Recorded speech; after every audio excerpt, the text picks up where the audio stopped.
You step into the security line. The fluorescent lights hum overhead. The bin conveyor clacks as it starts, and somewhere ahead a scanner beeps at a metal watch. You can feel it, a tightness in your chest, because your laptop is heavy in your backpack. The portable charger is in a side pocket, and you're not sure whether to pull everything out or risk a holdup. That sound of tumbling bins, the jingle of keys, and a shouted, "Put your laptop in a separate bin." If that matches you, keep listening. If your flight happens to be canceled or delayed, Compensair will help you get compensation for the inconvenience and get your money back without wasting time on red tape. Get a refund for your canceled flight right. Start at home. The single best way to avoid stress at the checkpoint is to prepare before you leave. Check each device for a label or printed spec.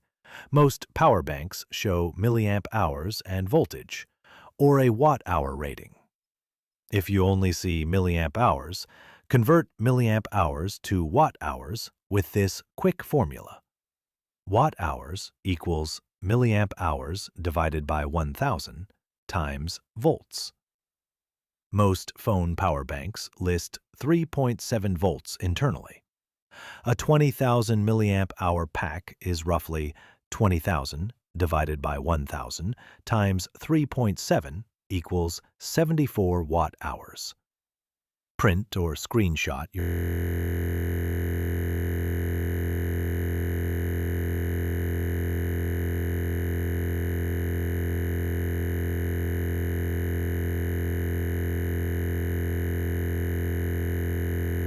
airline's battery rules and save them to your phone. Airlines follow the same FAA limits, but some add steps. Pack this way. Laptop or large tablet in a thin, easy-to-remove sleeve inside the top of your carry-on so it can slide into a bin flat and not fold or bunch. Power banks must be in carry-on only, never checked, and either in a dedicated pouch or an accessible pocket so staff can inspect them if asked. Smaller devices like phones, e-readers and cameras usually stay in your bag unless TSA or local security asks you to place them in a separate bin. Put chargers and cables in a separate clear pouch so they don't tangle with keys or loose coins and trigger extra inspection. At the airport, arrive early. 60 to 90 minutes for domestic is comfortable if you want to move calmly. 2 hours for international. At the security conveyor, remove anything with a flat, hard surface you're told to remove. Laptops, larger tablets, and sometimes game consoles. If you have TSA pre-check, you usually leave the laptop in the bag, follow the lane signage or the agent's instruction. Put small batteries and the power bank on top of the bag or in a separate bin so it's visible. If an agent asks you a question, answer calmly and point to your printed or screenshot copy of the airline policy.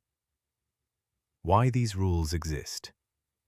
Think of the X-ray machine like a family portrait scanner that needs flat, separated subjects to read details.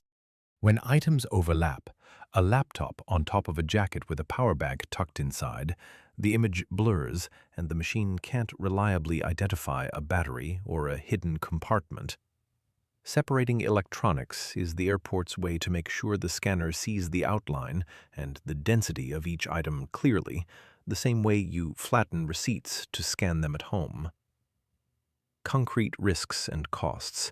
If a power bank is packed in checked luggage and discovered, the usual outcome is confiscation. You lose the device immediately. In rare cases, airlines or security can fine you. Fines depend on the country and incident, but typically range from $100 to several $100s if there was a deliberate violation or misdeclaration. The real day ruiner is time. Having to remove a packed power bank or pull out a laptop that's buried can add 20 minutes at the checkpoint. And if you were cutting it close, that can turn into a missed flight. Worst case for batteries is a safety hazard. Large lithium batteries stored in the hold can overheat. That's why rules prohibit most spare lithium batteries in checked baggage. Identify the exact limits. Most airlines and regulators allow portable batteries up to 100 watt-hours in carry-on without airline approval. Between 100 watt-hours and 160 watt-hours, you need airline approval and usually a limit of 2 spare batteries per passenger. Over 160 watt-hours is typically prohibited. If your power bank only lists milliampere hours, do the quick math I showed earlier. For example, a 27,000 milliampere hour pack at 3.7 volts is about 99.9 watt-hours. Okay? A 30,000 milliampere hour pack at 3.7 volts is about 111 watt-hours. You'd need airline approval. Keep that approval in writing on your phone. Practical step-by-step that actually works. Before you leave home, label or note the WH value of your power bank. Place it in a clear, small pouch and pack it in your carry-on outer pocket for easy access. Put your laptop in a slim sleeve and in the top of your bag. At the checkpoint, move your bag to the belt, slide your laptop out and place it flat in a bin. Put watches and coins in a small bin and place the power bank on top of your carry-on or in its own bin so it's visible. If the officer asks, politely show the WH number on your power bank or the screenshot of the spec. Many useful links can be found in the description. A few airport realities to expect. Different countries and small regional airports sometimes have stricter local rules. For instance, some carriers in Asia or Africa will refuse power banks over 100 watt-hours even with approval. If you're flying a budget airline, check their carry-on allowance closely. Some budget carriers will gate-check carry-ons for free but then charge a fee to retrieve them at baggage claim if the bag is oversized. That's not usually about electronics, but it's a real upsell trap that impacts people trying to keep devices with them. Hidden fee or misleading claim to watch out for? Some booking sites and airline pages advertise free carry-on, but in the fine print, the free allowance is only a personal item that usually fits a laptop bag, but agents sometimes interpret that differently at gate check.